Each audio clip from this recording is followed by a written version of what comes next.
ఉగ్రవాదుల్ని పాకిస్తాన్ భారత్లోకి పంపించింది. మన ప్రజల ప్రాణాలు తీశారు. హిందువా ముస్లిమా అని అడిగి మరీ చంపారు.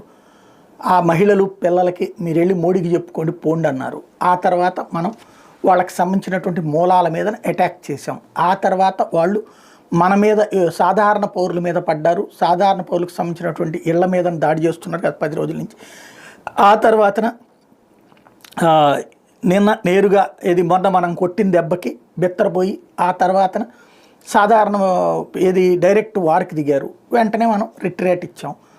అయితే నిన్న పాకిస్తాన్ భారీ ఎత్తున చేసినటువంటిది, నేను రాత్రి నుంచి సుమారు 4 గంటల పాటు ఎడతెరిపి లేకుండా అటెంప్ట్ చేసింది. వాళ్ళ యుద్ధ విమానాలు కూల్చాం, వాళ్ళకి సంబంధించినటువంటి అనేకం చేసాం. లేదు మేము భారత్ని నాశనం చేసేసామని అనేకం చెప్పుకుంది పాకిస్తాన్. ఇదంతా నడిచింది. అయితే ఇవాళ పొద్దున్నుంచి కూడా కొన్ని డ్రోన్లు అక్కడక్కడ ప్రయత్నించడం మనం దెబ్బతీస్తూనే ఉన్నాం. అయితే నిన్నటి రాత్రి ఉధృతి అయితే లేదు.